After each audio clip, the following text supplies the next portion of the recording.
22 de outubro de 2009. Quase um mês depois de ganhar as eleições, José Sócrates consegue formar governo ainda antes do fim da nova legislatura. Os convidados de hoje são Francisco Assis e José Pedro Aguiar Branco. Para evitar que os líderes das bancadas do PS e do PSD andem à bulha no Parlamento, convidámo-los para virem andar à bulha aqui.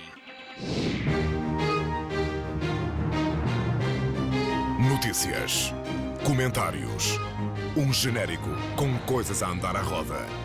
Gato Fedorento esmiuça os sufrágios.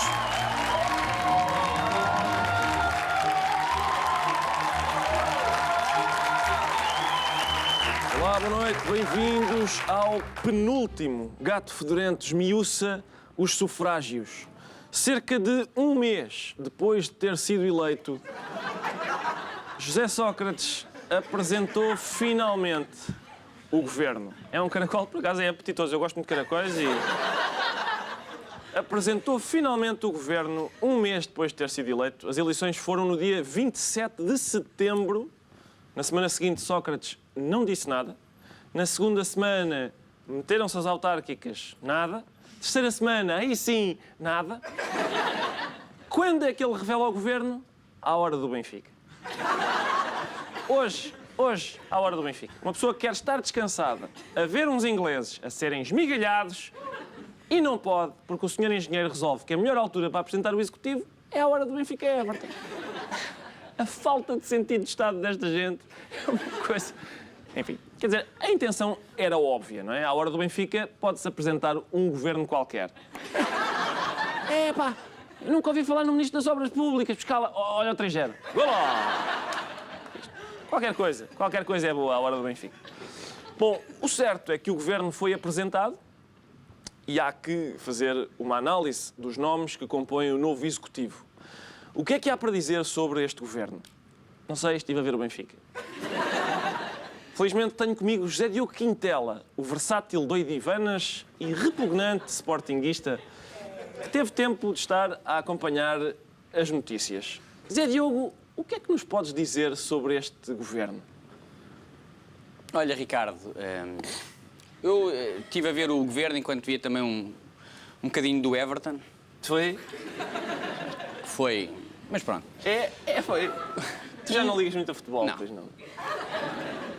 Olha, Ricardo, um dos aspectos mais interessantes do novo governo é a mixórdia que ele constitui. A mixórdia...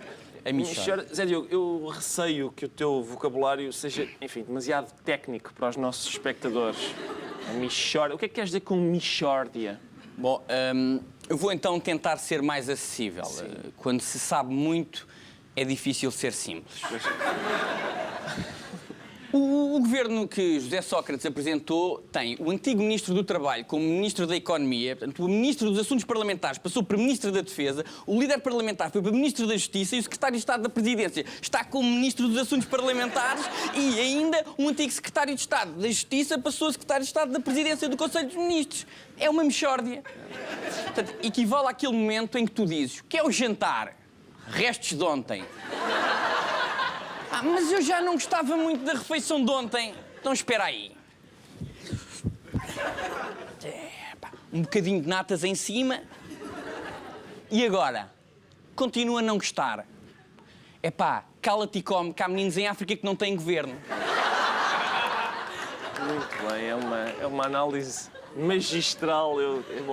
Ótimo. É uma análise magistral, Zé Diogo, muito obrigado. Eu julgo que o conceito de mixórdia ficou muito claro no espírito de todos nós.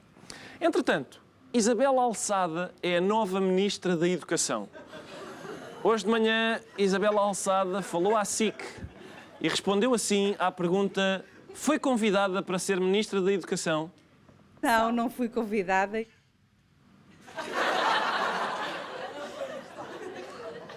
Isto é muito grave, como calculam. Uma Ministra que está no Governo sem ter sido convidada. Portanto, fez-se convidada e entrou. A não ser que tenha sido convidada depois do meio-dia, o que também é grave. Portanto, o governo é feito às 3 pancadas. Estou, Isabel, queres? Está bem.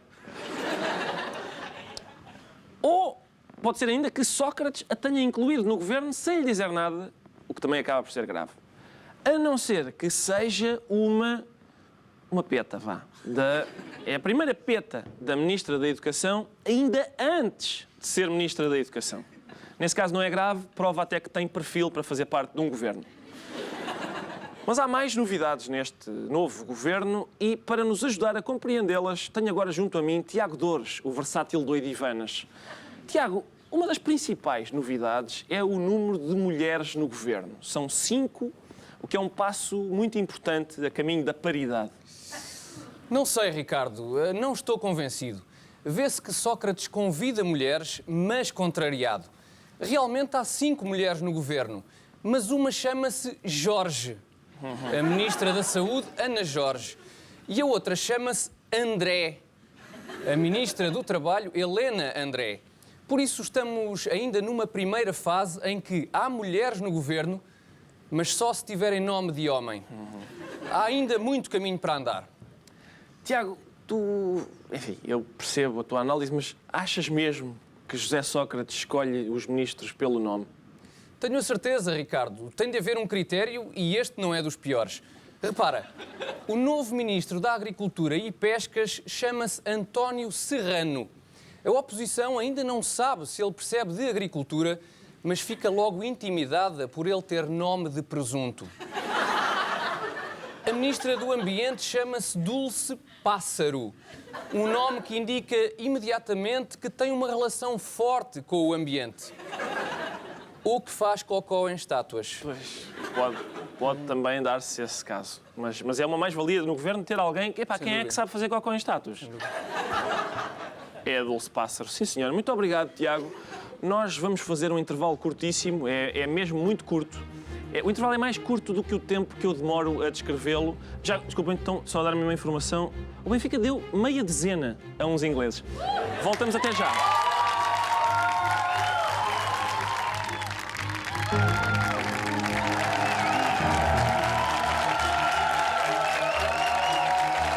Olá de novo, bem-vindos à segunda parte.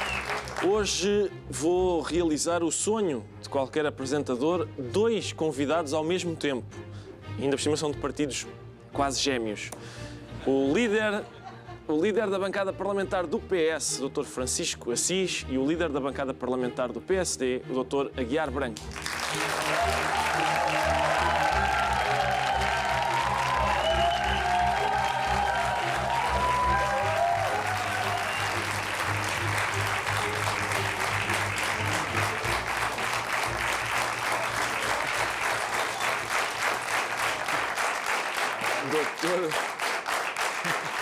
Doutor Francisco Assis, doutor Aguiar Branco, agradeço-lhes imenso por terem vindo ao nosso programa.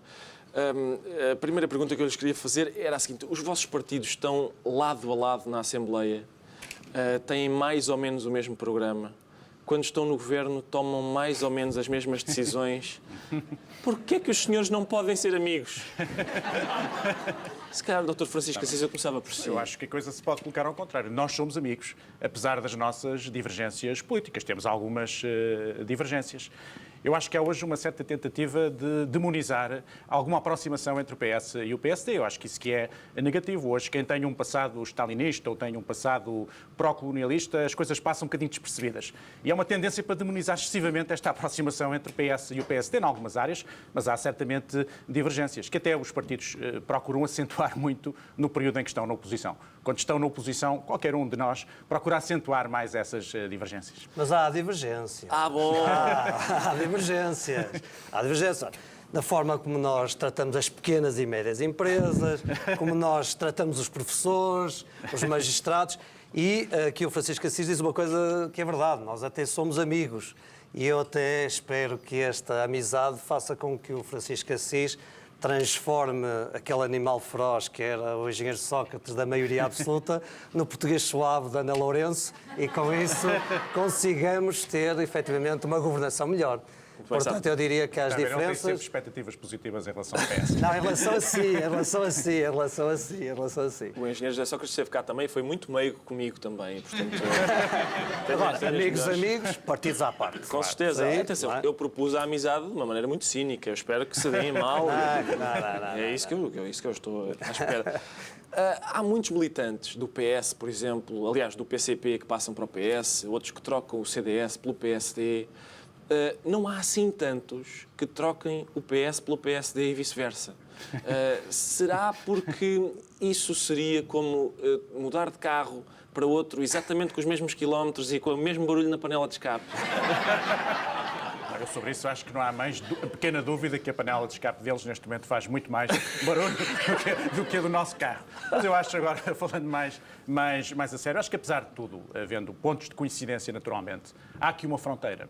E é natural que haja gente que à direita se aproxima mais em determinado momento do PSD e haja, porque houve um percurso na esquerda de muita gente que esteve com outros partidos e que se aproximou a dada altura do Partido Socialista, mas depois há aqui uma zona de fronteira. É evidente que sendo uma zona de fronteira é uma zona com alguma porosidade. É uma zona onde há aproximações, como há bocado falávamos, mas é de facto uma zona de fronteira. Eu acho que é por isso que há muita gente a evoluir da extrema-esquerda para o PS ou de partidos mais à direita para o PSD, mas depois há de facto aqui uma fronteira. Não sei se também é essa a sua opinião, mas... Estava aqui a pensar, eu acho que o problema deve ser mesmo do barulho da panela de escape. Eu sei que é que Sabe reparar. porquê? Não, estou-me a lembrar. Eu acho que desde que o engenheiro Guterres atolou o carro naquele pântano, o barulho ficou diferente no Partido Socialista. E realmente isso deve fazer com que não haja mudanças. Realmente, nós, entretanto, já fomos à oficina eleitoral, não é? E as coisas mudaram. Acho que esse barulho é mesmo... Ficávamos por aí, acho que é do barulho da panela de escape. Eu sabia que ele não queira falar do problema do condutor. Não, acho que é do barulho. Eu sabia que esta metáfora mecânica ia causar um sucesso.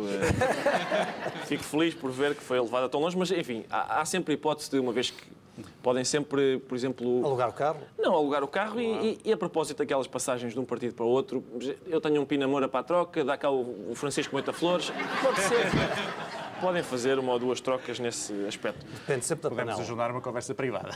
Exato, para fazer essas trocas. Uma troca de cromos, no fundo.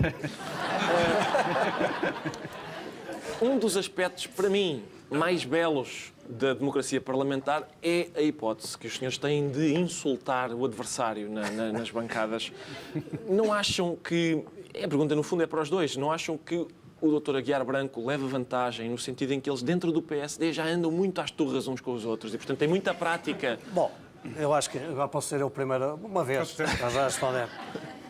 Eu acho que no Parlamento não se insulta, nem dentro do PSD.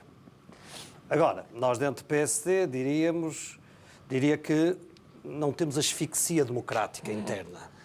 E quando não temos asfixia democrática interna, caprichamos em ser muito livres nas nossas discussões, nas nossas opiniões e treinamos muito isso, treinamos muito debate, treinamos muito conflitualidade e ainda para mais fazemos-lo daquela forma que usando uma linguagem futebolística, que é sem ser à porta fechada.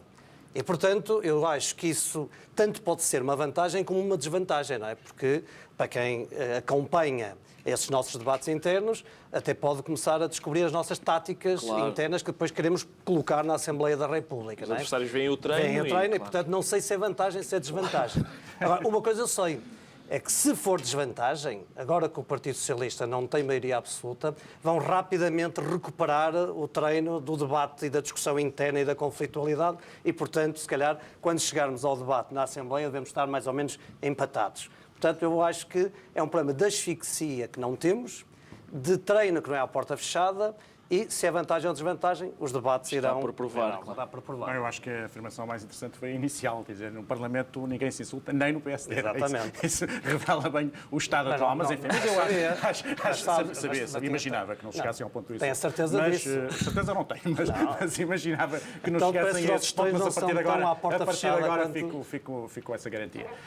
Não, há aqui uma componente que, evidentemente, da vida parlamentar que é muito importante, que é esta discussão e que tem que se manter, mesmo numa fase como esta, que vamos agora agora iniciar, e nós os dois vamos ter grandes responsabilidades em que temos que promover entendimentos e consensos, é evidente que a essência da democracia é o debate e é o conflito, e ainda bem que há este debate vivo no Parlamento, porque enquanto o debate se faz de forma viva e séria no Parlamento, não se faz de formas menos corretas fora do Parlamento. Isso também é algo que é importante salientar, acho eu. Mas repare que há asfixia democrática dentro do Partido Socialista.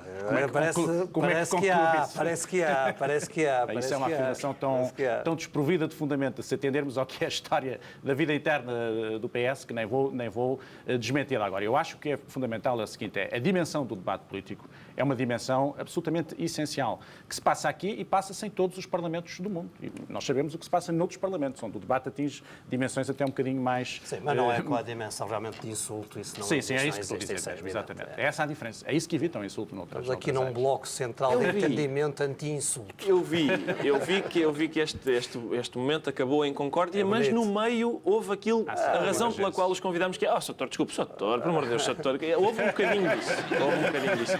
E eu agradeço. Como é que o Dr. Aguiar Branco espera intimidar o Dr. Francisco Assis, sabendo nós que ele não se deixou intimidar por uma multidão de alarves em Felgueiras? Como é que espera... É um homem que é difícil de intimidar. Mas olha, eu não penso em intimidar o Dr. Francisco Assis. Acho que em democracia não se intimida e também não queria que o exemplo de alguma intimidação da maioria absoluta anterior pudesse fazer escola. E, portanto, eu não o intimido. Pelo contrário, haverá um debate aberto, franco, transparente e tentarei ganhar, e com certeza ganharei alguns debates e perderei outros, que isso é sim a democracia. Mas já agora deixe-me também um pormenor relativamente a Felgueiras, porque eu acho que aquilo que se passou em Felgueiras na altura foi um triste exemplo do que não deve acontecer em democracia e eu até faço daqui um lançamento em primeira mão aqui nos Gatos Fedorentos, dizendo que estou disponível para fazer um bloco central com o Francisco Assis, para irmos a Felgueiras, fazer a afirmação da democracia contra a alarvidade que poderá existir.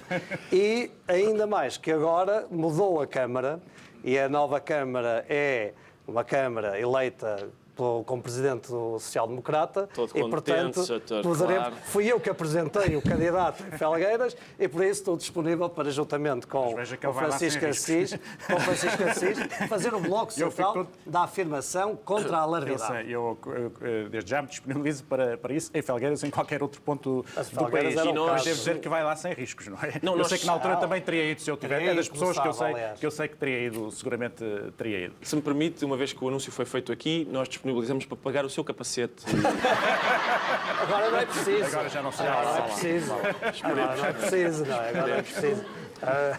Doutor, o facto de Jaime Gama ser do PS e ser Presidente da Assembleia da República não é uma espécie para o PS, não é como ser filho do professor. Quer dizer, são os meninos queridos do professor, no fundo. E depois a outra questão é se ele não devia separar-vos, no fundo. Porque estão ao lado uns dos outros, claramente copiam uns pelos outros porque o programa é muito parecido. Deviam ser PS para o canto da sala e PSD para aquilo. Queria ouvir o seu comentário. Eu acho que o Dr. Jaime Gama é mesmo um professor. É mesmo um professor, no sentido de que todos aprendemos todos os dias, creio eu, que o Aguiar Branco terá a mesma opinião com ele, com a sua postura, com a sua isenção, com a sua dignidade e tem desempenhado de uma forma extraordinária a presidência da Assembleia da República. Eu acho que ninguém tem razão de queixa. A prova disso é que foi reeleito recentemente. Foi avaliado, neste caso foi avaliado, digamos, um professor que foi avaliado pelos deputados e os deputados votaram maciçamente no Dr. Jaime Gama num reconhecimento das suas qualidades como Presidente da Assembleia da República e depois, num programa destes, haverá que dizer, é um homem com excepcional sentido de humor, o que também traz à presidência da Assembleia da República qualquer coisa de especial. E eu acho, primeiro, não é provavelmente um professor, mas depois eu acho que ele até cultiva esse gosto de vez em quando deixar copiar. Muito bem. Há uma curiosidade que eu tenho e, como estou perante líderes de bancada parlamentar, queria fazer a pergunta. Há uma diferença assim tão grande entre ser líder da bancada parlamentar e chefe de claque, no sentido em que é preciso fazer... Muito bem, Sr. Doutor, é preciso puxar palmas, às vezes é preciso... não! Aquele tipo de coisa. Às vezes não sentem a tentação de se virar de costas para a ação, para animar os vossos... Mas eu creio que os dois nós não gostamos de virar as costas à ação, não? Portanto, nós gostamos de estar na equipa que faz a ação. e os grupos parlamentares não são propriamente claques. Todos nós fazemos parte de uma equipa e nós que presidimos somos um dos elementos dessa equipa e somos um dos elementos da ação. Temos é que coordenar para que ela às vezes não desafine e ande toda no mesmo sentido, mas não é propriamente uma claque, não é propriamente uma claque. Não é? Sim, também acho que a metáfora mais correta é um chefe de orquestra, alguém que está a dirigir uma orquestra que nem sempre toca afinadamente. E aí está um bocadinho o talento do líder parlamentar, que é valorizar todos os talentos que tem no seu grupo parlamentar e pô-los a tocar de forma afinada. E nem sempre é possível, porque às vezes um toca mais baixo, é? E há sempre Mas esses solistas também fazem falta. Tiveram aí um solista na última legislatura. É verdade, mas são os solistas que fazem. É que só alguns é que conseguem ser solistas. Até para sair da banda e tal. Mas eu sempre valorizei os solistas, devidamente enquadrados naturalmente, porque só alguns é que conseguem ser solistas e estes também têm que ser devidamente valorizados. Bem, estamos a falar do Dr. Manuel Alegre. Aliás, do Manuel Alegre, eu queria desejar-lhe boa sorte também para afinar o Pacheco Pereira. Muito obrigado. Muito obrigado. Dr. Francisco Assis e Dr. Aguiar Branco, eu não quero só fazer-lhes uma última pergunta. Desde o 25 de Abril, nós ou tivemos governos do PS ou do PSD, ou governos do PS e do PSD, como também chegou a acontecer. Não chegámos a sair ainda da cauda da Europa. Não será a altura dos senhores passarem a pasta a outros, gente que perceba mesmo do que governar? Primeiro, Isto é uma pergunta para saírem daqui amigos, reparem. Eu devo-lhe lembrar que houve governos PS-CDS. No passado, claro. No passado. Longínquo. Depois, houve governos minoritários do PSD que fizeram com que Portugal saísse da cauda da Europa. Os governos do professor Cavaco Silva. Mas nunca chegamos a estar mesmo no lombo da Europa. Repara uma coisa. Agora, a sua pergunta causa-me aqui uma certa estranheza. Porque em democracia, o povo é que manda. E é que elege. Será que o Ricardo está a sugerir que suspendamos a democracia por algum Não havia alguém que tenha feito essa sugestão aqui há tempo. Essa que de substituir, porque é que a gente não sai e tal? Pois, será? Não me passaria pela cabeça fazer essa sugestão, Sr. Não, é que passou-me agora se estaria a pensar em suspender a democracia, não. Recebo o seu golpe em cheio no estômago. Pronto. Assinalo que levei, mas não era Não era essa a intenção. Pronto, está a ver que mais vezes as coisas são mal compreendidas. Eu acho que podemos pôr a questão também noutros termos, que é pensar, e se tivéssemos sido governados por outros? Se calhar já estávamos fora da Europa, se calhar já estávamos a vogar por esses oceanos muito longe da Europa. Porque apesar de tudo isso, acho que, independentemente de nós termos governado uns tempos, o PS de outros tempos, não há comparação possível entre o que o país é hoje e o que o país era há 30 anos atrás. Muito bem. Dr. Aguiar Branco, Dr. Francisco Assis, agradeço muito terem vindo ao nosso programa. Muito obrigado. Nós voltamos amanhã para o último Gato Fedorento Esmiuça, os sufrágios, com os convidados. É melhor ser surpresa e vamos falar destes temas. Até amanhã.